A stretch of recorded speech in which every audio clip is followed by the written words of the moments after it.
우리 2026년도 1월 11일 우리 세화성서 아카데미 특강을 열게 해주신 주님께 감사를 드리고요.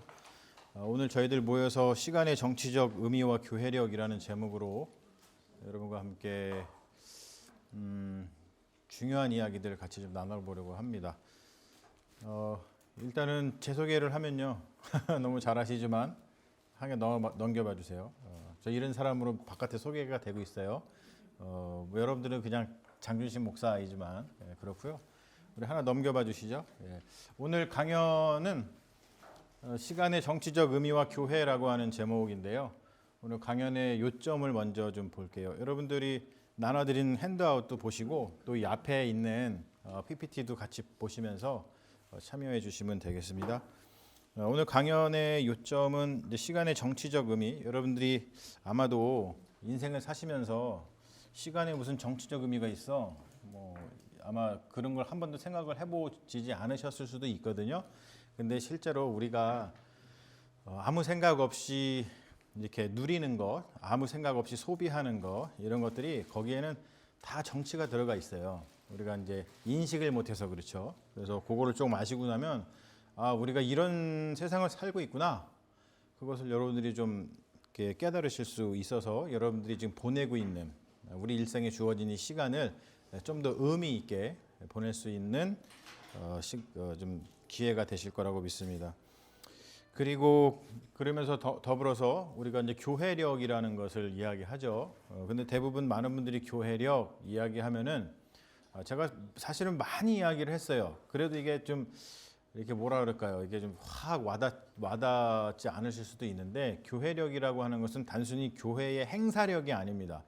이 기독교 역사에서 교회력 처치 칼렌더를 개발해서 우리가 교회에서 쓰는 이유는 뭐냐면 단순히 교회에 이러이러한 행사가 뭐 있다 이런 걸 이야기하는 게 아니고 거기에는 수많은 또 정치적 의미가 담겨 있고 또 우리 그리스도 교회, 기독교의 어떤 신앙의 어떤 핵심들 그것을 담아내는 것이 이제 교회력이거든요. 그래서 교회력에 대해서도 좀 이야기를 하고 그리고 이러한 이야기들을 하려면 지금 우리가 몸담고 있는 사회의 시스템이 있죠. 그 시스템이 자본주의잖아요. 캐피탈리즘.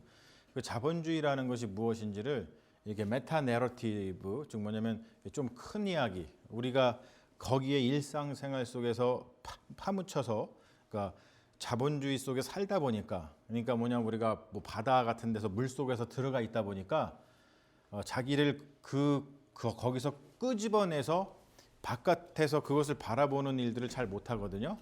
그거를 메타내러티브라 그래요. 나의 삶에서 한 발짝 물러나와서 큰 그림을 보는 것, 그것을 메타내러티브라 그러는데 그것을 한번 보시면 우리가 이러한 체제, 이러한 시스템 가운데 살고 있구나. 그것을 여러분들이 깨닫게 되시면서 이 시스템이 어떻게 작동하는지 또 시스템이 우리를 어떻게 좀 괴롭히는지 뭐 이런 것들을 좀 알게 되면 여러분들이 조금 더 여러분들의 삶을 주체적으로 그리고 또 의미 있게 행복하게 구성해 나갈 수 있는데 큰 힘이 되실 겁니다. 그런 다음에 사회적 완충지대로서의 교회 공동체라고 하는데 이게 무슨 말인가? 그래서 이러한 이러한 시스템 속에서 이러한 시대 속에서 우리가 교회 공동체는 어떤 의미를 가지고 있는지 그것들을 한번 살펴보고요. 그리고 이제 기독교 또 우리 교회의 과제가 그럼 무엇이냐? 우리도 무슨 일을 해야 되지? 어떻게 교회를 세워 나가야 되고 어떻게 신앙을 가져야 되지? 그것들을 보게 되는 그런 시간이라고 생각합니다. 자, 우리 먼저 그러면은 제일 먼저 이 간략한 자본주의 공부를 좀 해보실게요. 이분이 이제 카를 마르크스라고 하는 이제 분이죠. 그리고 이 자본주의는 이 자본주의를 비판한 가장 강력한 철학자였죠. 그래서 이분이 무슨 얘기를 하는지를 잘 들어보면 굉장히 좋은데 한국 사회는 불행하게도 이제 이 어떤 이 칼막스의 사상을 이 불온하게 여기는 그러한 그 역사의 그 질곡이 있었어 가지고 칼막스라든지 뭐 이런 자본주의에 대해서 뭔가 이야기하는 거를 악마화시키는 경향이 있어요. 그래서 한국 교회에서는 아주 뭐 이 칼 막스 뭐 자본주의를 이야기하고 또 뭐 공산주의 이런 거를 이야기하면은 뭐 불온한 사람인 것처럼 그리고 또 기독교인이 아닌 것처럼 그렇게 하는 잘못된 생각을 가지고 있는데 그것은 완전히 오해고 쉽게 해가지고 공부를 안 해서 무식해서 그런 얘기를 하는 겁니다. 그러니까 여러분 이걸 통해 가지고 이분이 무슨 얘기를 했는지를 한번 좀 보시면서 이렇게 조금 마음을 열고 들어보세요. 일단은 이분이 했던 이야기 중에 가장 중요한 이야기가 뭐냐면 자유로운 개인들의 연합이라는 용어예요. Association of Free Individuals 해가지고 자 여러분들 자유롭게 살고 싶죠. 그리고 나는 자유를 가진 어떤 주체적인 인간이고 싶잖아요. 어딘가에 종속이 돼서 내가 뭔가의 노예가 돼서 살고 싶지 않죠. 그런데 이분이 저런 얘기를 왜 하냐면 자본주의 체제가 우리 인간을 자본 또는 국가에 종속시켜서 우리의 자유를 빼앗아간다고 생각을 했습니다. 그러니까 어떻게 보면 굉장히 중요한 이야기를 한 거죠. 그래서 어떻게 하면 이 칼 막스가 이 골몰했던 철학적 질문이 뭐였냐면 어떻게 하면 인간이 자신의 자유를 잃지 않으면서 어딘가의 시스템이라든지 뭐 국가 제도라든지 여기에 노예가 되지 않으면서 슬레이브가 되지 않으면서 어떻게 그 자유로운 개인들이 연합해서 행복한 세상을 만들어 갈까? 그거를 고민했던 분입니다. 그러니까 우리가 알고 있는 것처럼 불온한 생각을 갖고 있는 분이 아니고요. 굉장히 아주 훌륭한 생각을 가지고 있었던 분입니다.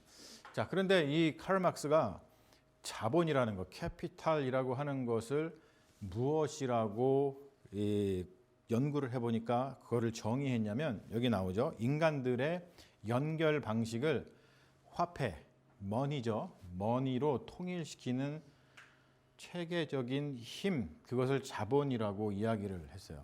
그러니까 이게 무슨 말이냐면 좀 어려우실 수 있는데 여러분들이 지금 이렇게 관계를 맺고 살아가잖아요. 어떤 인간 관계를 맺고 또 사회적 관계를 맺고 그러면 어떻게 생각하세요, 여러분? 여러분들이 지금 인간관계를 맺고 사회적 관계를 맺고 그럴 때 여러분과 이 각각 개개인을 연결해 주는 것이 뭐라고 생각하세요? 우리 교회에서는 뭐라고 얘기를 하죠?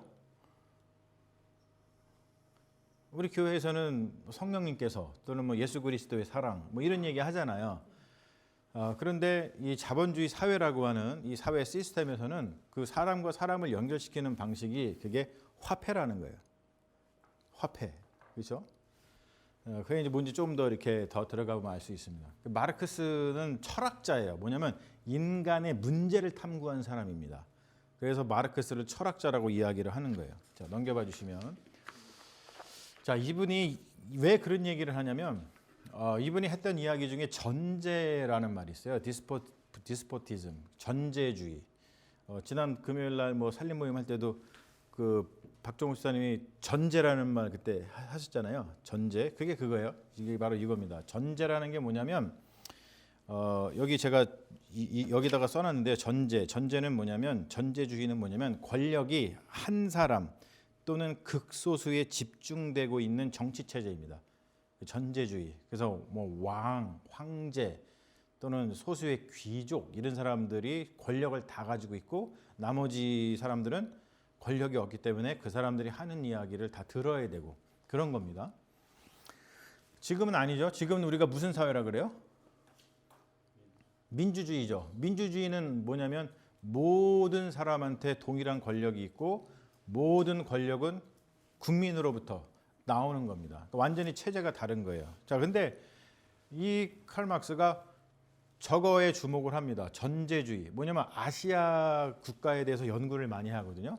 왜 아시아 국가하고 유럽 국가하고 발전이 이렇게 다를까? 자, 지금 우리가 알고 있지만 아시아 국가는 발전이 늦었고 유럽 국가는 발전이 막 해가지고 어떤 일이 벌어졌어요? 19세기에? 어떤 일이 벌어졌어요? 19세기에? 유럽이 아시아 국가를 잘 돌봐줬어요? 아니죠. 침략했죠. 침략해가지고 자본을 수탈하고 식민지화 시키고 그랬죠. 왜 그런 일이 벌어질까에 대한 연구를 한 거예요. 봤더니 뭐냐면 아시아 국가가 왜 발전하지 못했는가 봤더니 전제 국가였기 때문이라고 하는 문제의식을 가졌습니다. 그 말은 뭐냐면 아시아 국가는 대부분 다 왕, 그리고 왕이 곧 국가였잖아요. 왕, 그리고 개인 또는 가족, 이거밖에 없었어요. 쉽게 얘기해서 중간에 완충지대가 없었다는 거예요. 이게 굉장히 중요한 개념입니다, 여러분. 그러다 보니까 개인이 어떤 공동체라든지 계급이라든지 시민사회, 어떤 종교라든지 이런 거가 중간에 매개돼서 완충작용이 없었어요. 그래서 근본적으로 어떤 일이 있었냐면 권력, 왕이라든지 뭐 귀족이라든지 특히 왕의 견제, 저항, 협상, 이게 제도적으로 이 아시아 국가들은 불가능했다고 봤습니다. 여러분, 그렇죠. 한국의 대표적인 그 유교 사상이 뭐예요? 충효. 그게 뭐라 그러죠? 재밌는 말로? 군사부일체. 옛날에 영화도 두사부일체, 두목과 선생님과 아버지는 두사부일체, 그런 것처럼 군사부일체. 임금님과 스승님과 아버지는 일체예요. 그거 외에는 권력이 없어요. 그러니까 권력에 저항을 해요? 못하죠. 견제 절대 안 됩니다. 협상 그런 거 없어요. 그냥 복종하든지 죽든지. 이게 아시아 국가의 특징이었습니다. 그런데 왜 이거를 연구했냐면 자본주의가 발달하면 이 칼막스가 독일 사람이잖아요. 유럽 사람이란 말이에요. 자본주의가 발달하면 서구 사회가 아시아 국가처럼 될 거라고, 아시아 국가처럼 전제 국가가 될 것이라고 예견을 했습니다. 그러니까 실제로 전제 국가가 된다는 게 어떠한 아시아 국가처럼 군사부 일체 해가지고 왕이 등장해서 슈퍼 울트라 힘을, 권력을 갖는다는 의미가 아니고 무엇이 그 역할을 한다는 거겠어요? 무엇이 그 역할을 한다는 거겠어요? 자본이.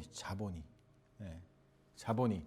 그래서 실제로다가 서구 사회가 마르크스의 우려대로 됐어요. 그것을 연구한 학자들이 이거 책 쓴 보울링 언론이라고 책을 쓴 로버트 퍼트남이라고 하는 유명한 사회학자가 있습니다. 저 책을 읽어보면 저게 벌써 재밌는 거예요. 자, 볼링 쳐보신 분, 볼링 쳐보신 분, 대부분 쳐봤죠? 자, 볼링 혼자 치신 분 없죠?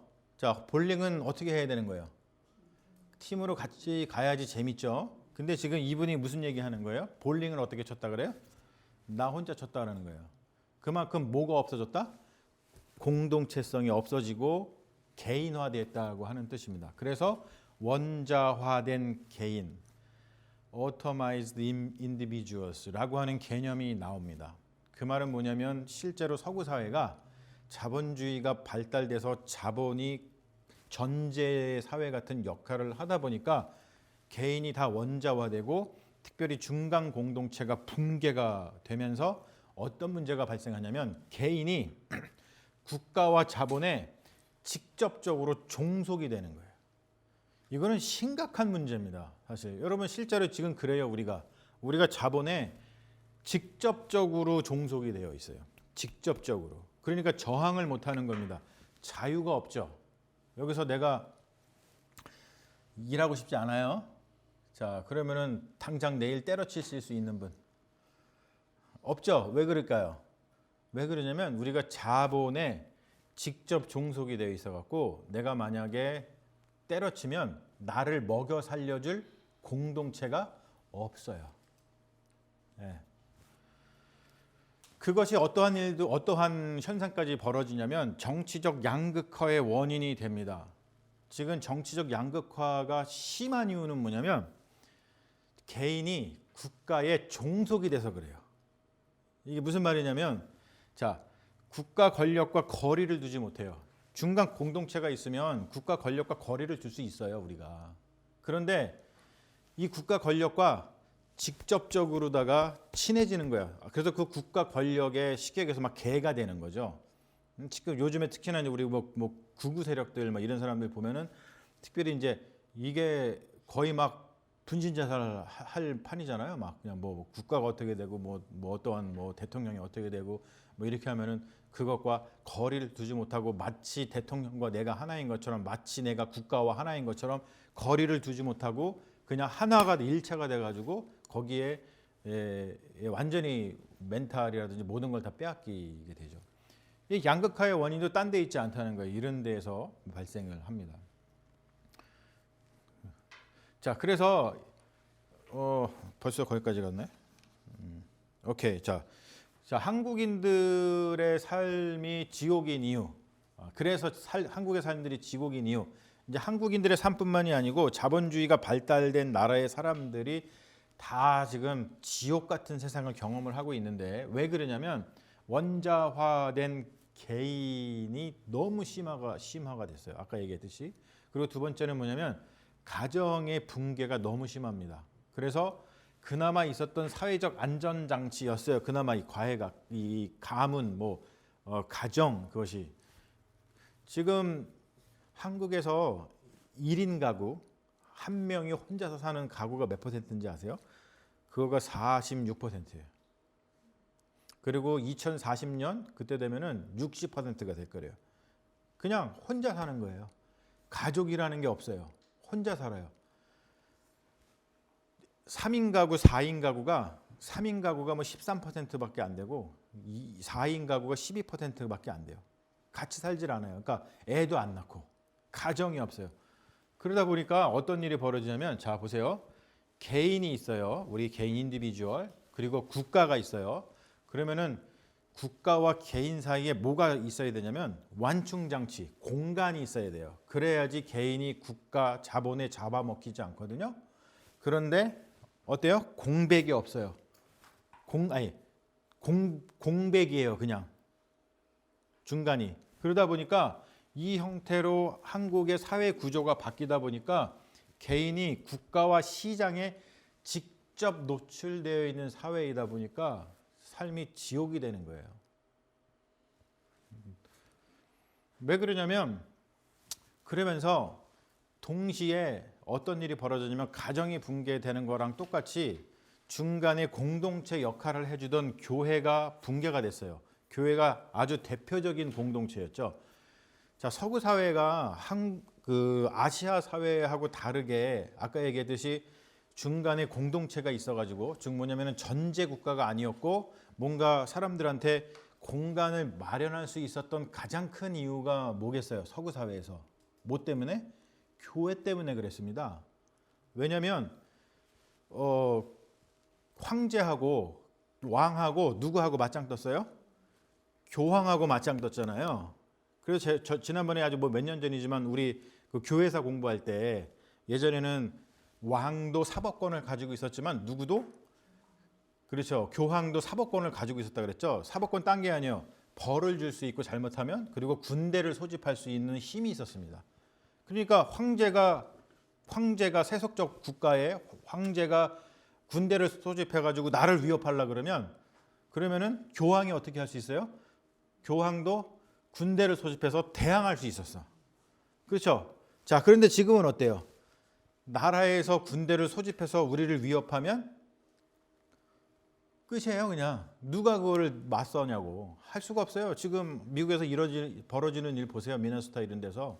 이런 일이 벌어지는 거예요. 그래서 중간지대가 없어진 거예요. 교회도 붕괴되면서. 그러니까 공간이 없으니까 숨을 못 쉬죠. 이거를 플래튼드 스페이스라 그러는데 이게 납작해진 거예요. 사람들이 막 숨을 못 쉬는 거죠. 그러다 보니까 중간 공동체가 사라지면 중간 공동체는 개인과 국가 자본 이거 중간에서 완충지대 역할을 해주는 그 공동체가 사라지면 어떤 일이 벌어지냐면 사회적 안정망이라든지 정서적 회복이라든지 어떤 생활, 우리가 생활한다 그러죠. 생활 그리고 비경제적 가치 이런 것들을 제공해 주던 장치들이 사라집니다. 자, 그러면은 당연히 우리가 숨 못 쉬겠죠. 자, 그러면 이 중간이 사라지니까 뭐가 그 자리를 차지하냐면 뭔가 메꿀 거 아니에요. 그러면 그 자리에 시장, 플랫폼, 국가 권력이 대신하게 되어 있어요. 우리가 지난번에 하박국 설교가 아니라 성경 공부할 때 몇 주에 걸쳐서 플랫폼 자본주의 배웠죠. 자, 어떤 일이 벌어지냐면 옛날에 아이를 키우고 아이에게 교육을 시키고 아이를 돌보는 건 누구였어요? 부모였어요. 근데 지금은 학원, 플랫폼, 교육 산업이 아이를 통제하고 아이를 가르치고 아이를 돌봅니다. 자, 노후. 자, 옛날에 늙으면 누가 나를 돌봐줬어요? 가족이. 단순히 이제 자식이 아니라 가족. 왜 대가족으로 살았으니까 서로 이렇게 돌보면서. 근데 지금은 당연히 금융상품, 국가제도. 국가제도 뭐예요? 소셜 시큐리티. 그리고 금융상품이 뭐예요? 여러분, 보험. 내가 늙으면 받는 보험 또는 암보험, 어디 다치면 하는 보험. 이런 거가 나의 삶을 통치합니다. 자, 그리고 정서적 지지를 해주던 가족. 되게 중요하죠. 내가 무슨 짓을 해도 내가 어디 가가지고 이상한 짓을 하고 와도 집에 오면은 정신 차릴 수 있었어요. 우리가. 그렇지 않아요, 여러분?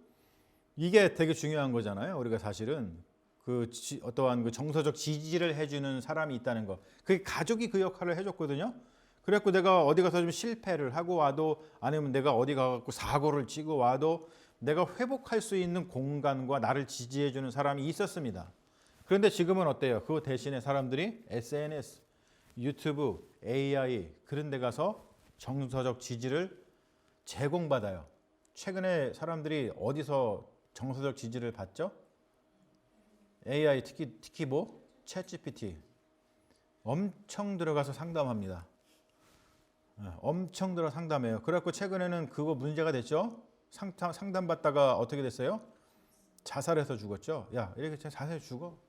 막 가르쳐줬어, 그거를. 어떻게 자살해 죽으면 되는지. 사회적 문제가 됐죠. 옛날에 있을 수 있는 일 아니에요. 자, 위기를 도와줄 공동체가 없으니까 국가폭력 또는 자본폭력에 더 취약해요. 자, 지금 보세요. 미네아폴리스에서 아이스가 국가폭력을 저질렀어요. 그래서 말도 안 되게 사람을 죽였어요. 그 옛날 같으면 어떻게 돼요? 뒤집히는 거죠. 근데 지금 어때요? 아무런 일이 벌어지지 않아요. 왜? 도와줄 공동체가 없는 거예요. 이게 굉장히 심각한 거죠. 그래서 가족 해체라든지 교회 공동체의 붕괴는 단순히 개인의 자유를 증가시킨 게 아니에요. 우리 개인주의 발달해, 우리 자유, 내 맘대로 할 수 있어, 우리 자유야. 여러분, 그거는 진짜 위험한 생각입니다. 그것이 아니라 개인의 취약성을, 우리가 약하잖아요. 취약성을 더 극대화시키는 사회가 된 겁니다. 그러니까 이렇게 되면은 내가 취약해요. 그러면은 자본과 국가가 나를 컨트롤하기 쉬울까요? 어려울까요? 당연히 쉽죠.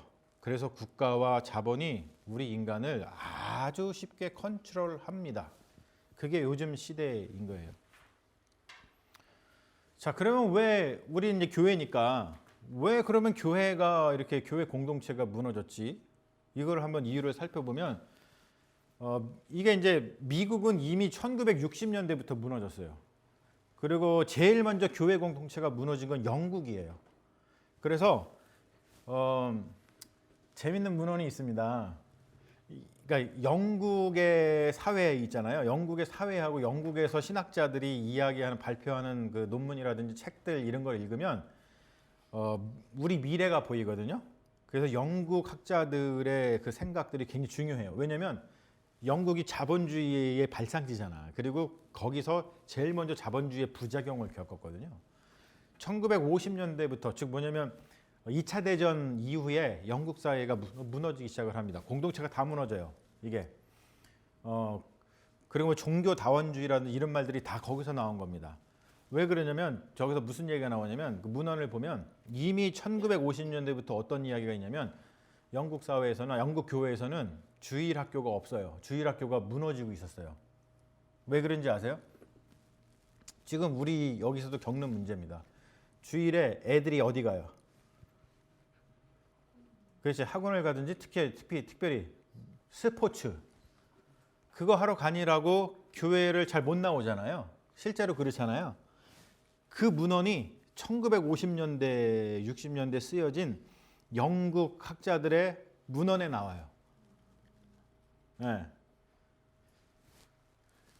그러니까 이게 이제 도미노 현상으로 자본주의가 깊어질수록 자본주의를 먼저 겪은 그 나라의 그 병리적 현상이 그대로 나타나는데 한국도 자본주의가 깊어지면서 특별히 1988년도 서울 올림픽을 계기로다가 자본이 확 들어오면서 한국이 자본주의화가 심해지거든요.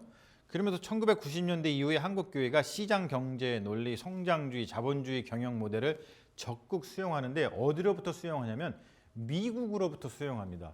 그 미국의 기독교가 뭐냐면 복음주의인데 복음주의는 철저하게 자본주의를 축성한 자본주의의 체제에서 어떻게 살아남을 수 있을까라고 고민한 그 기독교의 한 종파가 복음주의입니다. 그러니까 여러분 복음주의가 예수님 사랑해요. 이 성경에 나와 있는 복음을 우리는 붙들어요. 이런 의미의 복음주의가 아니에요. 네, 이 미국의 복음주의가 그런 그 정치적인 의미를 가지고 있습니다. 그 결과 교회가 원래는 공동체잖아요. 우리가 중간 역할을 하면서 서로가 서로를 돌봐주고 국가와 자본에 희생되지 않도록 감싸주고 내가 나가서 실수하고 내가 나가서 실패하더라도 다시 일어설 수 있는 힘이 되어주고 이게 공동체죠. 그런데 교회가 공동체에서 어떻게 변해요? 조직이 되고 기업이 됩니다. 그리고 성도, 우리 교회 성도들은 신앙의 동역자였잖아요. 그런데 어떻게 변하면 조직 기업이니까 교회가 성도들이 어떻게 변해요? 소비자가 돼. 교회는 종교 서비스를 제공하는 곳이 되고 이 성도는 교회에 그 서비스를 제공받으러 오고 그걸 매개시켜 주는 게 뭐예요? 그게 좋은 말로 헌금, 그렇죠? 그리고 나쁜 말로 돈 그런 거예요. 이게 화폐의 가치가 된다는 거죠. 그리고 목회는 어떤 성화, 또 신앙, 그리스도의 그 여정인데 그게 아니라 서비스 제공업이 되고 이렇게 하다 보니까 역할 전환이 일어납니다. 그래서 마르크스가 말한 그 자본이 모든 관계를 가격, 효율성, 즉 뭐냐면은 화폐로 환원시키는 과정 그 자체를 1990년대 이후에 한국 교회가 겪습니다. 이미 영국과 그리고 유럽 그리고 미국 특히 복음주의 교회는 이미 70년대, 60년대, 70년대 그걸 겪었어요. 그러다 보니까 교회가 자본의 구조적 압박을 그대로 수용하다 보니까 자, 한국 교회 현실을 보면은 다음 같은 변화죠. 이거는 미국 교회 똑같습니다. 복음주의 교회 똑같아요. 자, 성장주의 그 말은 뭐냐면 bigger is better. 자, 여러분 그런 생각 갖고 계시죠? 큰 교회가 좋은 교회다. 아니에요? 우리 교회에 그런 생각을 가지고 계신 분이 안 계시다는 건 감사한 일인데 자 보세요. bigger is better라고 생각해요. 사람들은. 여기 지역에서도 큰 교회는 전도를 안 한대요. 그래도 사람들이 매주 몇십 명씩 온대. 왜? 사람들이 뭐라고 생각하니까 큰 교회 가면 그거가 좋은 교회고 거기 가면 좋은 신앙을 할 거라고 생각을 하기 때문에 그래요. 그리고 또 경쟁 논리. 신도수를 확보하는 경쟁을 하죠. 그리고 프로그램 경쟁을 하잖아요. 특별히 요즘에 젊은이들은 그 교회에 무슨 프로그램? 아이들을 위한 프로그램이 있는지 없는지가 교회를 선택하는 아주 중요한 기준이 됩니다. 그리고 성과주의. 어떻게 되냐면 예배 참석률 또는 예배 참석 숫자 그리고 헌금액 얼마나 헌금이 거치는지 이런 걸로다가 교회를 평가합니다. 그리고 플랫폼 교회 모델, SNS, 미디어 중심, 목회자 브랜드화 이게 엄청나게 지금 많이 되고 있고요. 그래서 여러분 대개 어느 교회를 찾을 때도 목회자가 유명하냐, 브랜드화가 됐냐 이거 되게 중요하잖아요. 저도 요거 좀 해보려고 맨날 노력하는 거예요. 사실은 하도 사람들이 이런 거에 물들어 있으니까 요즘에 저게 안 되면은 교회가 힘들어하고 그런 있어. 자 그리고 돌봄 공동체 약화, 사역자가 소진이 돼서 왜냐하면 교회에서 어떤 공동체 역할을 하지 않고 서비스 제공자 역할을 하다 보면은 굉장히 이게 힘들어집니다. 그러니까 뭐냐면 이런 거죠. 그러니까 교회에 와서 이러한 서비스 다른 교회에서 제공을 하는데 왜 우리 교회는 이 서비스가 없어요? 여기 교회는 그러면서 교회를 나가시든지 한번 왔다가 안 오든지 그러면은 목회자 교육자 입장에서는 어떤 생각이 들까요? 굉장히 자괴감이 들겠죠. 그런 것들이 이 소진을 시키는입니다. 그래서 제도적인 돌봄이 약화돼요. 그러니까 이러한 변화는 자본주의의 조직 방식과 거의 동일하고 그 결과 교회가 어떤 수평적인 연대가 아니라 이 권력에 의해서 수직적인 종속, 목회자, 성도의 어떠한 수직적인 그리고 조직, 개인 간의 수직적인 그런 구조만 강화가 시키게 됩니다. 그래서 교회가 마땅히 해야 할 원자화된 개인들을 서로 연결시키는 그 공동체 형성 기능이 지금 사라져 있는 현실입니다. 자, 넘겨봐 주시면 또 한국 사회의 고통 구조. 한국 사회의 고통 구조가 교회 공동체를 무너뜨려요. 또 보세요. 한국 사회의 고통 구조가 얼마나 트리플 퍼펙트 스톰인가. 자, 자본 그리고 전제. 한국 사회는 특별히 전제가 굉장히 강합니다. 그리고 공동체가 붕괴되죠. 그러니까 한국 사회의 고통 구조가 개인이 자본과 국가에 직접 지배받아서 숨막히는 그러한 사회 구조가 되어 있어요. 그러다 보니까 생활 세계가 무너졌다. 사람들이 생활이 없어요. 데일리 라이프가 없어요. 서로 이렇게 보듬어주고 사랑해주고 뭐 그래요. 그리고 가끔 뉴스에 나와. 뉴스에 뭐 좋은 이야기 나온 다음에 사람들이 그 앵커가 또는 기자가 하는 그 아주 뻔한 클리셰, 아주 진부한 얘기하죠. 아직까지도 세상은 살만한 것 같습니다. 살만하게 뭘 살만해?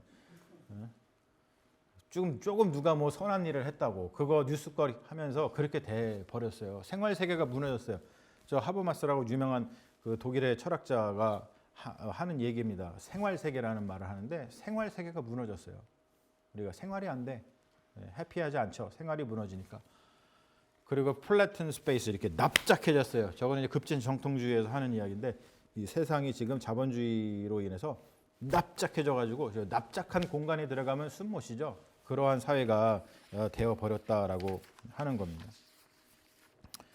자, 그러면 우리가 시간의 정치적 의미를 좀 살펴보면 자, 교회가 교회력을 개발한 이유는 뭐냐면 시간을 독자적으로 사용하자는 거예요. 뭐냐면 시간을 국가 또는 자본에 지배받지 않고 국가 또는 어떤 권력 이런 거를 초월해서 시간을 나의 것으로 삼자는 겁니다. 그게 교회력의 가장 큰 의미예요.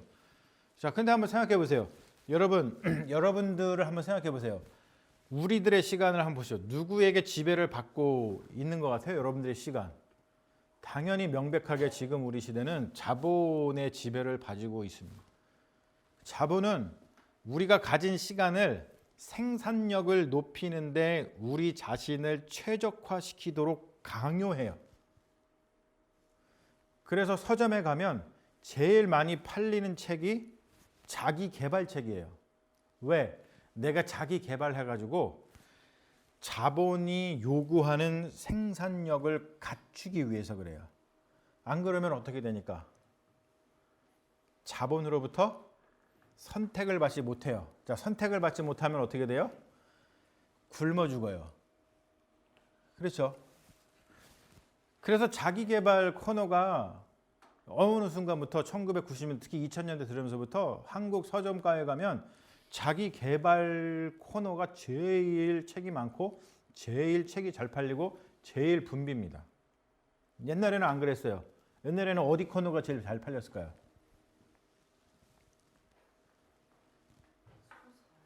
소설, 시, 이런 문학, 그렇죠. 실제로 그랬어요. 네, 1980년대까지만 해도 한국 그랬습니다. 지금은요, 시 읽는 사람, 소설 읽는 사람, 거의 찾아보기 어려워요. 원시인입니다. 그래서 우리 이 자본주의가 이렇게 더 급진적으로다가 심화된 그 자본주의를 지금 신자유주의라고 얘기를 하잖아요. 지금 신자유주의 네오 리버럴리즘 신자유의 특징이 뭐냐면 자기 착취 뭐냐면 시간을 관리하되 자본이 원하는 생산력을 갖추도록 잘 준비된 상태를 만드는 거예요. 그래서 스스로 복종화해서 자본 프렌들리 셀프를 형성합니다. 자본 프렌들리 셀프. 나는 자본에 프렌들리해요. 그리고 내가 그거를 누가 강요해서가 아니라 내가 스스로 그렇게 만들었어요. 그러니까 나를 써주세요. 이렇게 만들어 버립니다. 그러니까 뭐냐면 내가 나를 착취하게 만들어요. 예. 옛날에는 그렇지 않았죠. 뭔가 일을 시키려면 어떻게 해야 됐어요? 옛날에 밭을 갈아야 돼. 옛날에 여러분, 옛날에 밭을 갈아야 돼. 저 선사시대 때 밭을 갈아야 돼. 누구를 이용했죠? 동물, 처음에 동물을 길들여 가지고 야, 밭 갈어 했어. 그랬더니 그게 생산력이 좀 내가 생각하는 것만큼 안 돼. 그래서 그 이후에 나타난 게 뭐예요? 인간을 태임해 가지고 인간을 노동력을 시켜버렸어. 그게 뭐냐면 그게 노예제도예요. 근데 노예도 쉽지 않잖아요. 노예도 내가 생각하는 것만큼 생산력을 안 내요. 그러다가 나중에 나온 게 뭐냐면 그게 이제 자본이 돈을 주고 노동을 한 거예요. 하는데 얘도 말을 잘 안 들어. 그래서 이제 최근에 이제 개발된 게 뭐냐면 누군가가 바깥에서 force 해가지고 이렇게 해서 강제적으로 노동을 시키니까 생산력이 안 나오니까 어떻게 된 거냐면 그러면 자기가 자기 스스로를 착취하게 만들면 생산력이 높아지지 않겠어? 이게 신자유주의입니다. 그래서 요즘 사람들은요, 누가 뭘 하라 그러지 않아도 자기 혼자서 자기 개발 열심히 합니다. 막 아침형 인간 막 만들어가지고 막 24시간 시간 착착착착 짜가지고 하고 뭐 내가 이 자격증도 하고 뭐 어학연수 하고 뭐 이거 하고 자기 스스로 누가 하라 그러지도 않았는데 그렇게 해요. 이게 신자유주의의 특징입니다. 자기 착취가 심해진 거예요. 자, 그런데 문제는 뭐냐면 이때 신앙 종교도 문제가 뭐냐면 이게 문제인 거예요. 지금 이 종교의 문제가 뭐냐면 이 기독교 특히나 요즘에 문제가 되는 게 뭐냐면 이 신앙 종교도 자본의 협력자 또는 하수인이 돼갖고 자본 프렌들리 셀프를 잘 만들어가도록 부추깁니다. 여러분 이게 미국 복음주의의 특징이고 이것을 한국 교회가 수입해서 경제 부흥 시기에 교회가 성장을 했어요. 그러니까 이 마크 놀이라고 유명한 그 미국의 역사학자가 있습니다. 마크 놀 되게 유명한 분이에요. 그러니까 뭐 미국에서 최고로 유명한 역사학자예요. 이분이 저기 듀크대에서 하셨나 그래요. 그 교수 하셨나 그래요. 이분이 쓰신 책 중에 복음주의 지성의 스캔들이라는 책이에요. 정확하게 저거를 비판합니다.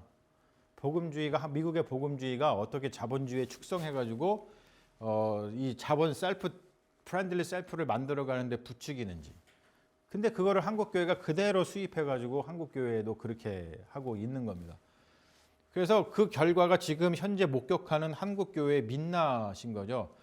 이 책임에서 자유로울 사람이 없는 게 뭐냐면 우리 모두 자본주의식 기독교, 즉 복음주의죠.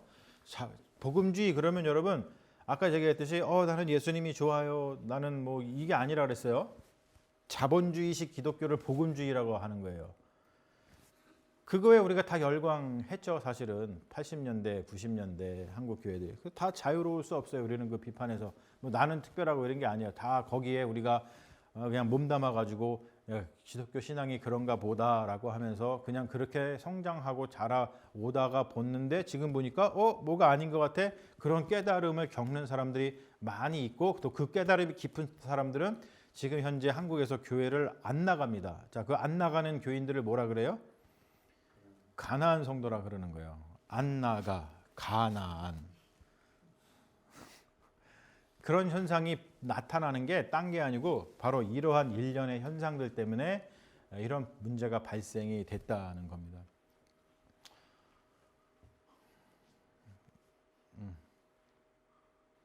안 넘어가요? 안 넘어가요?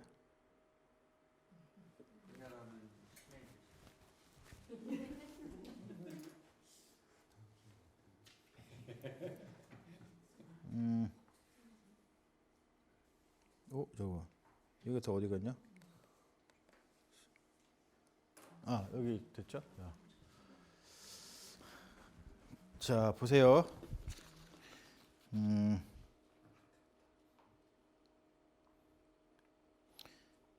그런데 보세요. 그런데 우리 이제 시간의 정치적 의미 제가 지금 자본주의가 어떻게 우리의 시간을 착취해서 우리를 어떻게 자본 프렌들리 셀프로 만들어내는지 봤죠. 근데 우리가 교회력, 즉 뭐냐면 교회의 시간, 그리스도인의 시간은 완전히 달라요. 자, 보세요.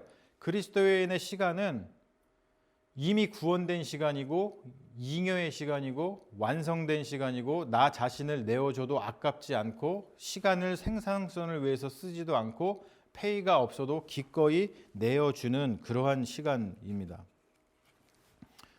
자, 물론 뭐 열정 페이를 아무렇게나 요구하는 게 아니에요. 시간의 성격을 이야기하는 거죠.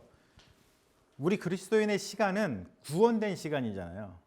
그런데 자본주의 시간은 뭐냐면 구원해야 될 시간이에요. 내가 그 시간을 잘 쓰고 잘 구원해야지 내가 뭔가 많이 재화를 벌어들일 수 있는, 돈을 벌 수 있는. 그 시간을 갖다가 그것도 자본주의식으로 뭐를 연관시켜요? 화폐를 연결시켜 갖고 시간을 쓰는 게 그게 자본주의의 시간입니다. 그래서 이 조르주 아간벤 얘기는 오늘 할 수는 없고요. 이분이 이제 The Time That Remains, a Commentary on the Letter to the Romans. 좀 뭐냐면은 로마서에 대해서 이 철학적으로다가 쓴 책이 있는데 그거 보면은 시간의 개념을 통해서 그리스도인들이 어떻게 시간을 쓰고 있는지를 아주 자세히 설명해 놨거든요. 근데 여러분 이게 제 블로그에 제가 저거를 분석해 놓은 글이 있어요. 그거를 나중에 여러분들이 한번 좀 시간을 갖고 한번 좀 읽어보시면 좋을 것 같아요. 자, 그리스도인한테는 시간이란 초월성의 의미를 가지고 있어요. 이 땅의 어떠한 법에도 지배받지 않고 어떠한 권력이나 우리의 생명을 착취하려는 그 어떤 세력에게도 빼앗기지 않는 내어줄 수 없는 그 신성함이 시간에 있습니다. 우리 그리스도인의 시간에. 자, 그러다 보니까 옛날에 사람들이 뭐 했어요? 그 초대교회 사람들이 순교했잖아요. 순교한 이유가 다른 게 있지 않아요. 시간을 다르게 인식했기 때문에 그렇습니다. 초월적이기 때문에 그래요. 초월적이기 때문에. 여기 세상에 살려고 하는 사람들은 벌벌 떨고 내가 시간 잘못 쓰면은 못 벌어먹고 사는데 내가 시간 잘못 쓰면은 내가 자본에 이렇게 선택을 받지 못해서 못 먹고 사는데 근데 그리스도인에게는 그런 게 없었어요. 그러다 보니까 자기의 가진 것도 다 내놓을 수가 있었고 누군가가 생명을 위협하면은 신앙을 위협하면 그냥 내 생명을 바치어도 된 그런 정도로다가 시간을 완전 다르게 생각을 하고 살았습니다. 그래서 제임스 화이트라고 하는 유명한 예배학자가 있는데 이분이 이런 말을 했습니다. 시간을 어떻게 쓰고 있는지 보여달라. 그러면 당신이 누구인지 말해주겠다. 여러분들도 여러분들의 시간을 내가 어떻게 쓰고 있는지를 한번 보세요. 그러면 내가 누구인지 딱 드러납니다. 자, 넘겨봐 주세요. 자,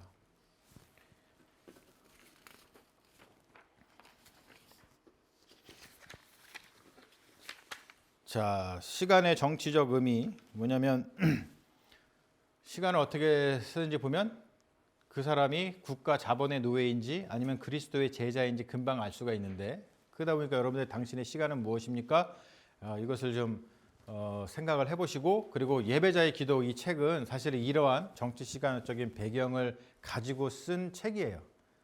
이게 막 그냥 쓴 게 아니고 제가 이런 그 어떠한 신학적인 그러한 생각들 아래서 우리가 이 교회력에 따라서 예배를 드리면서 우리가 어떻게 우리의 삶을 주님께 드리고 또 우리가 어떻게 시간을 생각해야 되고 우리가 우리의 삶을 어떻게 생각해야 되는지 그거를 다 생각하면서 이제 쓴 책입니다. 그래서 사실은 뭐 이런 걸 모르는 분들이 읽으시면은 뭐 여러 가지 유익이 있지만 이런 걸 알고서 이 예배자의 기도를 읽으면 훨씬 더 여러분 그게 더 마음속에 와 닿을 거예요.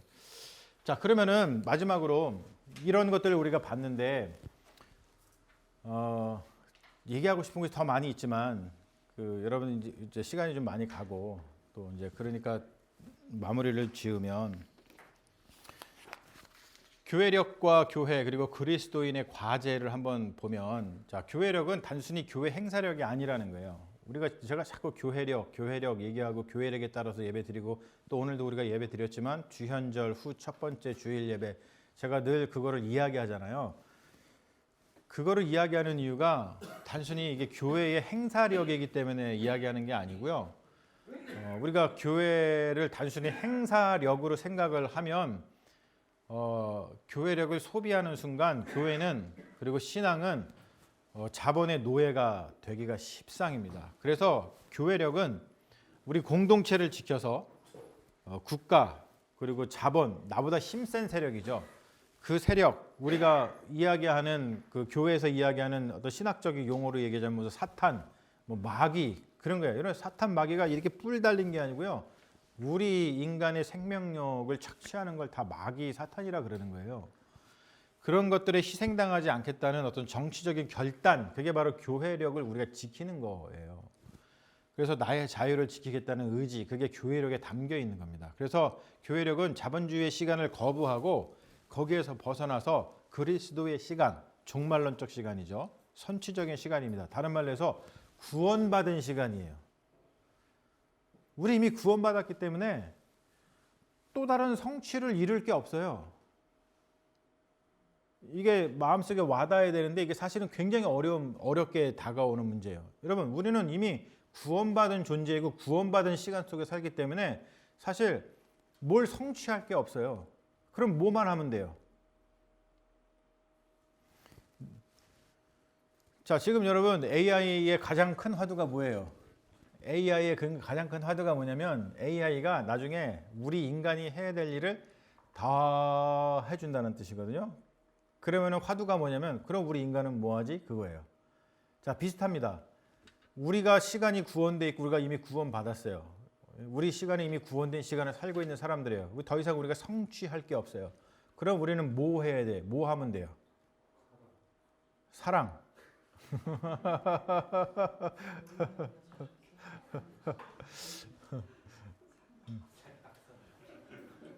찰떡선이. 왜 오늘 보니까 우리 이용윤 사님하고 박연아 사님 나란히 뒤에 앉으셔가지고 그것도 넓은 의자도 아니고 아주 좁은 의자에 앉아가지고 너무 사이좋게 예배를 드리시던데 내가 차마 예배 시간에 그걸 언급을 못했는데 지금 바로 언급을 하게 하네. 뭘 해야 되겠어요? 그게 뭐냐면은 우리가 그냥 주 안에서 사도 바울이 계속 얘기하잖아요. 주 안에서 뭐 하라 그래요? 기뻐하라 그러죠. 네. 우리가 할 게 없어요. 그러니까 할 게 없다는 게 할 일이 없다는 뜻이 아니라 더 이상 성취할 게 없는 거. 성취할 게 없다는 건 우리의 모든 노고, 우리의 어떤 슬픔, 우리의 삶의 어떤 애환 이런 거 다 이미 주 안에서 구원받은 사람들이기 때문에 주 안에서 날마다 기뻐하는 거죠. 그 기뻐함을 드러내는 곳이 그게 바로 예배인 겁니다. 그래서 우리가 예배하는 거죠. 여러분, 우리가 예배하는 거 주일이니까 모여가지고 예배 드려야 돼. 이게 아니에요. 그러니까 예배를 어떻게 느끼시는지에 따라서 예배에 대한 태도가 달라지겠죠. 예배가 이래서 예배 드리는 거예요. 주 안에서 기뻐할 일밖에 없기 때문에 그 기뻐함을 표현하는 게 예배인 거예요. 그러니까 예배를 소중하게 생각하고 정말 내가 주 안에서 이 기쁨, 구원의 감격 그리고 내가 이 구원된 시간을 살아가는 이 하나님의 자녀로서 이 그리스도인으로서 내가 정말 기쁘다 감사하다라는 마음을 가지고 예배 드리는 것과 목사님이 카톡 맨날 보내가지고 교회 나오라고 그래서 나오는 것과 차원이 다른 거죠. 완전 차원이 다른 거예요. 여러분 그 경지에 오르셨으면 좋겠어요. 예배를 이거를 알고 예배를 드리면 그게 진짜 신앙인인 거예요. 그게 우리가 얘기했던 그 성육신의 신비에 참여하는 겁니다. 그래서 교회에 할 일은 여러분 어때요? 너무도 명백하지 않아요? 오늘 얘기 들어보니까 교회 할 일은 뭐냐면 공동체를 다시 세우는 거예요. 그 공동체라는 게 단순히 모여서 먹고 마시고 놀자 이게 아니고요. 당연히 그렇죠. 그 요소가 어떻게 없어져서 그게 기쁨인데 근데 뭐냐면 개인과 국가 사이에서 초월적인 공동체를 만드는 거예요. 중간 공동체죠. 그래서 국가 자본의 힘에 희생당하지 않는 울타리를 만드는 거예요. 그러니까 세상 사람들이 세상에서 도전해가지고 뭘 하다가 너무 힘들어. 그리고 또 무슨 사고 쳐가지고 힘들어. 이런 사람들이 어디서 위로받고 재기할, 다시 일어설 위로받을 데가 없어요 지금. 그러니까 뭐가 제일 높아요 지금 한국 사회에? OECD 1위야 1위. 자살률이 높은 이유가 딴 게 아니에요. 내가 실패했거나 아니면 뭐 주식을 투자했거나 주식 투자해서 날렸어. 옛날 같으면은 날렸어. 그러면은 어떻게 됐어? 옛날 같으면은 뭐 내가 나가서 돈 좀 뭐 잃고 왔어. 그러면 집에 가가지고 그걸 이실직고 얘기했어. 그러면 어떻게 됐어요? 한 번도 해본 적이 없어요? 등짝 스매시 한 번 낫는 거지. 그리고서는요 아무렇지도 않게 밥 먹고 살았어요. 옛날에는. 근데 지금은 어때요? 그러면은 근간이 무너져. 그래서 사람들이 살아갈 힘을 잃어. 그러면 어떻게 돼요? 그냥 죽는 거예요. 뭐냐면 이겁니다. 너무 개인이 자본과 국가에 직접적인 폭력을 당하니까 개인이 어떻게 자본과 폭력을 이겨요? 아니, 자본과 국가를 이겨요? 못 이겨요. 동물의 왕국 보시죠. 동물의 왕국 제가 자주 보는데 그 사자라든지 맹수가 이렇게 잡아먹는 거. 자, 사자를 만났어. 내가 임팔라. 그거를 사슴이잖아, 사슴. 내가 사슴이야. 자, 그러면은 내가 길을 가는데 사자를 만났어. 그러면은 임팔라인 내가 어떻게 해야 돼요? 예? 그냥 죽어라 도망가야 되는 거예요. 근데 가끔 보면요, 그 미친 임팔라들이 있어. 걔네들이 어떻게 하는지 아세요? 자기 뿔 믿고서는 사자랑 맞서 싸우려고 그래. 그러면요, 몇 수 안 가가지고 넘어져서 목 해가지고 이미 먹이가 돼요. 개인이 자본과 국가의 사실은 임팔라야, 임팔라. 우리 어떻게 자본을 이기고 국가를 이겨요? 못 이겨요. 사회가 그렇게 됐다고요. 우리를 다 임팔라 만들어놨어. 사슴 만들어놨어요. 그리고 자기들은 사자야. 공동체가 있으면, 중간이 있으면, 국가 폭력과 자본의 폭력을 막아줄 공동체가 있으면 잡아먹히지 않거든요. 그리고 같이 힘 합쳐서 싸우면 되고, 그리고 또 내가 혹시라도 실패하더라도 회복할 수 있는, 재기할 수 있는 힘을 다시 얻을 수 있고 그래요. 그러니까 교회가 해야 될 일은 너무 명백한 거예요. 이게 뭐 무너졌는데 이 교회 공동체를 통해서 그러한 역할들을 하는 그런 공동체들을 만들어 나가는 것, 그것이 교회가 할 일 너무나 사실은 우리 시대에 명백해졌다는 거죠. 국가 자본은 착취적입니다. 야수죠, 야수. 아까 지금 얘기한 것처럼 그래서 자본주의를 그냥 자본주의라 그러지 않고요. 야수 자본주의라고 얘기를 합니다. 악입니다. 반드시 견제가 필요하고 보호가 필요하고 그리고 그들이 요구하는 법을 초월하는 성령의 법이라고 그러죠. 이거를 초월법이라고 그래요. 여러분, 성령의 법이라는 게 많은 사람들이 이 성령의 법도 굉장히 오해를 하고 있어요. 성령의 법도 무슨 뭐 신령한 무슨 장풍 쏘면은 막 하고 성령의 법, 성령이 역사하면은 무슨 병이 낫고 방언하고 이런 거를 자꾸 성령의 법이라고 얘기하는데 그렇지 않고요. 성령의 법은 초월하는 법입니다. 이 정치 신학적으로다가 뭐냐면 지금 얘가 얘기했듯이 국가 자본이 우리를 잡아먹거든요. 그 법이, 국가법이, 그리고 그 자본법이 그거를 초월할 수 있는 법을 성령의 법이라고 얘기를 하는 거예요.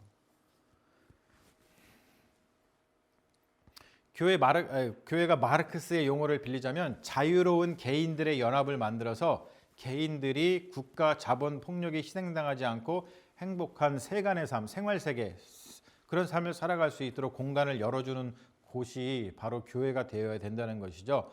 자, 그렇다면 자유로운 개인들의 연합을 어떻게 이룰 수 있을까? 이게 이제 마지막인데요. 자, 이 마르크스라든지 한나 아렌트, 해방신학, 하버마스, 기독교 공동체론에서 다 이런 얘기를 많이 합니다. 제가 이제 다 이런 것들을 좀 보고서는 그리고 이제 여러분들한테 이제 핵심적인 것만 말씀을 드리는 건데 넘겨봐 주시면은 뭐라 그러냐면 넘겨보세요.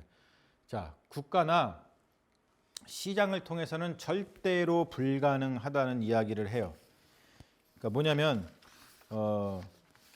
자유로운 공동체, 그러니까 무너진 공동체를 다시 형성하는 건 국가나 자본을 통해서 절대 불가능해. 왜? 걔네들이 무너뜨렸는데 걔네들을 통해서 공동체를 세울 수 있겠어요? 말이 안 되잖아요.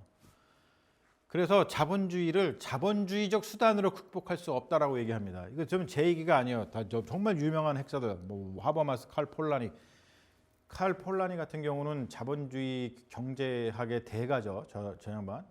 저런 분들 이름 알아두면 너무너무 좋죠. 그리고 파울 프레일이라고 하는 해방 교육학자, 굉장히 유명한 해방 신학자입니다. 이런 분들이 다 이야기하는 거예요. 자본주의를 자본주의적 수단으로 극복을 못해요. 그럼 어떻게 해야 되느냐? 그리고 혁명처럼 19세기하고 20세기에 자본주의를 뒤집어 엎으려고 혁명이 엄청나게 일어났었어요. 그렇죠. 프랑스에서도 혁명이 일어났고, 그리고 우리가 잘 아는 러시아에서 러시아 혁명 누가 일으켰어요? 레닌, 스탈린, 그렇죠? 이런 사람들이 혁명을 일으켰죠. 그리고 중국에서도 혁명이 일어났죠. 중국 혁명. 이런 혁명을 통해서 전체 구조를 한 번에 뒤집는 거 불가능하다는 것을 이미 우리는 역사를 통해서 알고 있고 모든 학자들이 이야기를 합니다. 그래서 20세기 혁명은 항상 전제주의를 뒤집어 엎어가지고 민주주의를 만들려고 혁명을 했는데 새로운 전제주의로 귀결이 됐어요. 우리가 알다시피 러시아 혁명, 중국 혁명, 한국의 5.16 혁명. 여러분, 우리가 5.16 혁명이라고 제가 일부러 표현을 한 거지만 저기 운을 맞추느라고 제가 나름대로 시인이잖아요. 운을 맞추려고 저렇게 한 거지만 5.16 혁명이라고 안 그러죠? 5.16 군사 쿠데타라고 얘기를 합니다. 이게 혹시 또 저를 오해해가지고 야 목사님 5.16 혁명이라고 해보니까 저거 완전히 이상한 놈이네 이렇게 말씀하시면 안 되고 제가 나름 저 운을 맞추느라고 저렇게 쓴 거예요. 네. 그런데 어때요? 저 혁명이 일어나고 나서 새로운 좋은 세상이 왔어요? 아니에요. 새로운 전제주의 뭐냐면은 1인 독재 내지 뭐 몇 명이 권력을 헤쳐먹는 그런 일이 벌어진 거죠. 이번에 한국 작년에 12월 3일 날 벌써 재작년인가? 일어났던 그런 군사 그런 쿠데타 그런 그 무슨 뭐지 계엄 비상계엄 진짜 나쁜 짓 하는 거예요. 그거 정말 분노해야 돼요. 이게 단순히 무슨 뭐 그거에 동조하는 사람은 진짜 이상한 사람인 거예요. 열받으면 안 되는데. 아무튼 이게 보통 문제고 그러면은 항상 새로운 전제주의로 귀결이 됐습니다. 이렇게 안 된다는 거야, 여러분. 그러면 어떻게 해야 되느냐? 이게 되게 중요한데요.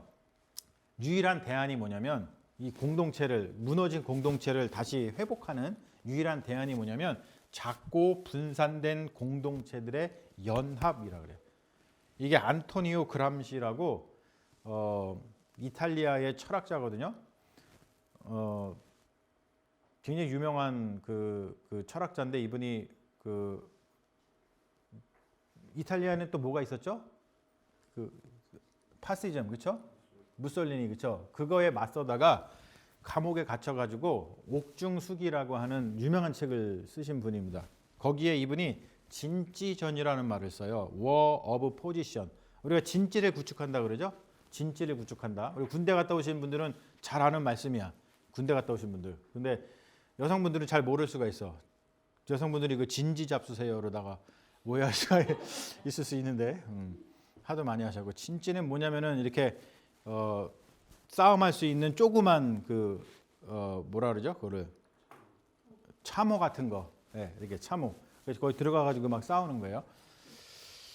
그것이라고 불러갖고 이 방식을 헤게모니라 그래요. 헤지모니, 영어로 헤지모니라 헤게. 우리가 헤게모니를 장악해야 된다 그러잖아요. 헤게모니를 국가와 자본에 빼앗겨서 우리 개인들에게는 더 이상 헤게모니가 없어요. 그런데 저 헤게모니를 다시 뺏어올 수 있는 방법이 뭐냐면 진지전이라고 이야기를 합니다. 넘겨봐 주세요. 즉 뭐냐면은 작은 공동체, 그렇죠? 그리고 어떤 지역 조직, 그리고 신앙의 공동체, 그리고 우리가 아는 협동조합, 어떤 경제를 연대하는 거 조그맣게 그거를 잘하고 있는 마트가 있어요. 미국에도. 그게 뭐죠? 아니 여러분 너무 좋아하는 여기 지금 캘리포니아에 요 협동조합 이렇게 연대 경제를 잘하는 마트 있잖아요. 마트. 네? 트레이더죠. 트레이더 조가 저거 하는 거예요, 여러분. 트레이더 조의 상품의 특성을 아시죠? 거기는 다 조그만 개인들이 이렇게 뭐 해가지고 하는 그 사람들 그에서 물건을 받아갖고 팔아요. 그러다 보니까 어떤 일이 있냐면 팔다가 그 상품이 없어져. 왜? 대량 생산 안 하니까. 자본주의식으로. 그래서 트레이더 조가 저런 것들을 이렇게 트라이하는 그런 마트예요. 그러니까 좀 개념 있는 마트죠, 사실은. 우리가 알다시피 뭐 저기 어디냐 뭐 막 그 커스코 뭐 이런데 뭐 월마트 이런 데는 완전 자본주의식으로다가 대형마트 해가지고 하는 거지만 트레이더 조스는 그런 경제 구조를 가지고 있는 곳입니다. 저는 트레이더 조한테 아무런 돈을 먹은 사람이 아니에요. 광고하는 게 아니에요, 이게. 아무튼 이제 그렇다는 거예요. 자, 그리고 시민 공동체. 요즘에 보면은 무슨 시민 단체들 막 있잖아요. 자, 이런 작은 공동체들이 조용히 끈질기게 구조의 틈, 자본주의, 국가의 구조, 착취 구조, 야수 구조, 그 구조의 틈을 빡 파고 들면서 대안적 질서를 만들어가는 것, 이것을 진지전이라고 얘기를 해요, 그람시가. 그러면서 한 번의 혁명이 아니라 한 번에 안 돼요. 이 한 번에 되는 거를 이 자본주의에서도 굉장히 많이 하죠. 뭐냐면 이게 그것도 약이 약. 뭐냐면 사실은 우리가 병을 얻고 사는 것도 사실은 자본주의 구조 속에서 뭐 먹을 거를 잘못 먹고 생활 습관을 나쁘게 해가지고 하는 거죠. 그럴 때 그걸 한 방에 해결할 수 있는 방법이 있어요. 뭐죠? 약을 먹는 거야. 그것도 자본주의식으로다가 우리가 몸을 관리하는 거예요. 그거를 생명정치라고 얘기를 합니다. 그거 얘기한 그 또 철학자들이 있어요. 그거는 나중에 또 한번 얘기할게요. 우리가 어떻게 몸을 지배받고 있는지. 이건 좀 시간에 대한 거니까. 한 번의 혁명이 아니라 수많은 작은 공동체들의 지속적인 발화, 이것만이 구조를 변화시킨 유일한 방식이다라고 이야기를 합니다. 그래서 국가 자본의 균열을 내는 작고 분산된 공동체, 교회로 따지면 개념 있는 교회. 어떤 교회? 세화교회. 이런 데 소속해서 대안적인 삶을 계속 이야기해야 돼요. 여러분, 그냥 모여가지고 세상이 이래 한숨만 쉬는 게 아니고요. 우리가 자꾸 대안적인, 그래 이렇게 세상은 이렇지만 한번 이렇게 해볼까? 그거 지금 우리 뭐 살림 모임 같은 경우도 그런 거 하는 거잖아요. 그런 거 하면서 이야기를 계속 해야 돼. 모여서 그래 우리가 지금 세상이 이렇지만 이 더러운 세상, 이런 성토도 해야 되지만 거기서 끝나는 게 아니라 대안적인 삶에 대한 이야기. 그것도 우리가 지금 계속 배우는 이 성경에서 우리 배우고 있잖아요. 제가 지금 그 성육신 신학을 이야기하는 것도 그거를 좀 이야기하고 있는 거예요. 그런 대안적 삶을 이야기하면서 그 삶을 우리가 살아가는 거죠. 그러니까 여러분, 자본주의식 대형교회 절대 가지 마세요. 할렐루야. 자본주의식 대형교회 가면은 이거는 거의 진짜 요즘 시대로 따지면 신앙을 배신하는 거랑 똑같은 거야, 이게.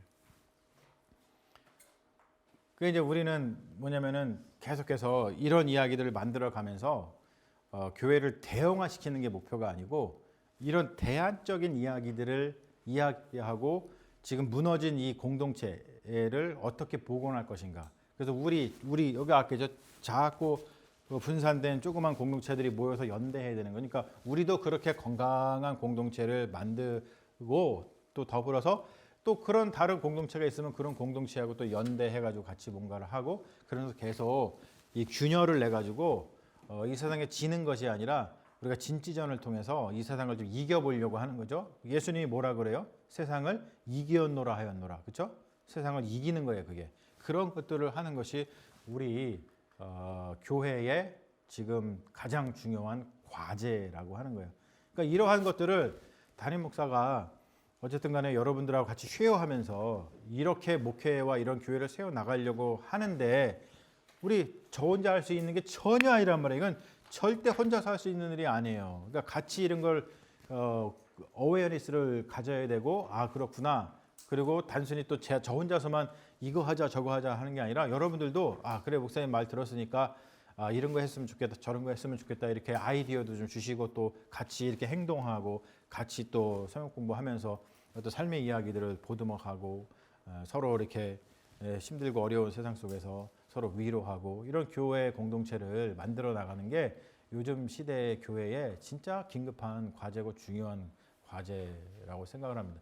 이런 일을 여러분과 함께 할 수 있어서 제가 너무나 행복하고요. 감사하고 또 프라우드하고 그렇고 우리 세화교회가 정말 이러한 또한 그 신학, 이러한 필로소피, 이런 철학을 가지고서 이렇게 세워가는 교회라는 것에 대해서 우리 서로가 자부심을 가지고 서로 격려하면서 우리 교회를 좀 잘 세워 나갔으면 좋겠습니다. 그리고 여러분 이 바이블 오디세이 제 블로그인데요. 이 블로그가 아주 인기 블로그예요, 진짜로.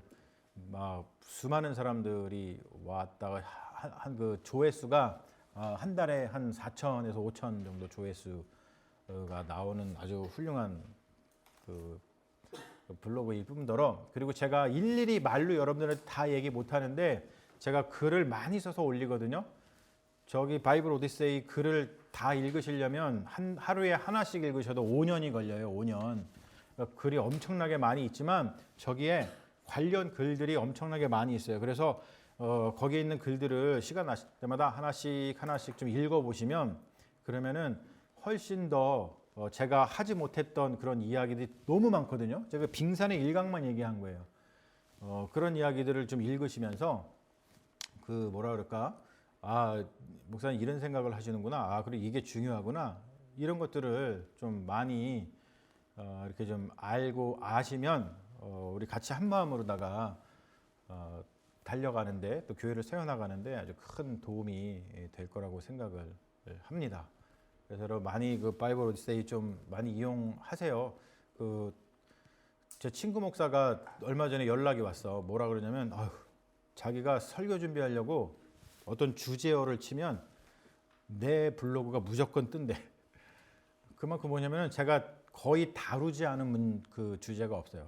실제로 엄청나게 많은 주제를 다뤄서 글을 올려놨으니까 한번 여러분들 좀 유익을 좀 얻으셨으면 좋겠어요. 많은 사람들이 유익을 얻고 있는데 우리 교인들이 유익을 제일 많이 얻으셔야지. 그런 일들이 있으면 좋겠습니다. 질문이 있으신가요?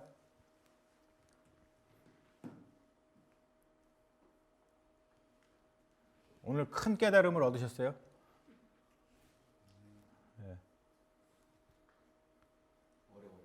어려워요. 쉽진 않죠. 좀 그러신 것 같아. 이게 사실은 한 번에 이렇게 우리가 팍 이해하고 또 한 번에 뭔가 팍 이렇게 습득되고 그러는 건 아닙니다. 저도 이거를 깨닫고 하는데 엄청나게 많은 책을 읽고 엄청나게 많은 스승님들로부터 공부를 하고 그런 거죠, 사실은. 그렇기 때문에 하지만 이제 그걸 제가 최대한 쉽게 최대한 또 교회 프렌들리하게 해가지고 한 건데 여러분들 잘 이해 안 되고 잘 모르시는 건 여러분 문제가 아니고 제가 부족해서 그런 거예요. 제가 그러니까 그런 부분에 대해서는 제가 앞으로도 계속 여러분들하고 이야기하면서 그리고 여태까지 또 이야기 많이 해왔어요. 그런 걸 통해서 더 많이 보충을 좀 해 나가도록 하겠습니다. 그냥 오늘 하루만 할 거예요. 오늘 하루만 하고 또 앞으로 계속 성역 공부할 때도 하고 또 특강도 또 따로 마련하고 뭐 이렇게 하면서 계속 전진해 나가는 그래서 빌드업해 나가고 이렇게 하도록 하고요. 그리고 여러분들 신앙생활 하시다가 뭐 궁금한 거 있으면 뭐든지 저한테 물어봐 주세요. 제가 모르는 것 빼고 다 잘 친절하게 말씀드리고 또 여러분들 또 이런 주제는 한번 우리 성경 공부 시간에 다뤄줬으면 아니면 특강에 다뤄줬으면 좋겠어 이런 것도 있으시면 얘기해 주시면 제가 또 잘 정리해 가지고 또 이렇게 또 쉽게 최대한 쉽게 또 같이 나눌 수 있는 시간을 마련하도록 하겠습니다. 자, 시간이 또 좀 많이 갔고 여러분들 피곤하실 텐데 오늘 이 정도에서 마치도록 하겠습니다. 우리 기도하고 마칠게요. 아버지 감사합니다. 오늘 함께 모여서 우리가 살아가는 시대가 어떠한 시대이고 또 이러한 시대 속에서 그리스도인으로서 산다는 것이 무엇인지를 주님의 은총 가운데 그래도 조금이라도 알 수 있도록 인도하시니 감사합니다. 우리가 사는 시대가 참으로 어렵고 힘들고 많은 사람들이 절망 속에서 그리고 자기의 삶을 어쩌지 못해서 자기의 삶을 많은 사람들이 끊어가며 또 고통 가운데 살아가는 이 시대 속에 우리 교회가 어떠한 공동체를 이루어 가야 되는지 그래도 조금이라도 깨닫게 하시니 감사합니다. 주님께서 우리 교회를 세워주시고 또 우리 교회에 힘을 주시고 또 함께 모여서 이런 것들 할 수 있도록 허락하신 이유는 주님께서 우리 교회를 사랑하시고 또 우리 교회를 통해서 많은 일들을 행하시려고 하는 것인 줄 믿습니다. 주님, 우리 함께 기도하며 잘 배우게 하시고 또 배운 것에서 그치지 않고 우리가 서로 삶의 이야기를 나누며 오늘 이야기 나눴던 것처럼 대안적인 그런 이야기들을 많이 나누면서 세상에 희망이 되고 빛이 되는 교회로 날마다 성장해 나갈 수 있도록 인도해 주시옵소서. 감사드리며 예수님의 이름으로 기도합니다. 아멘. 감사합니다.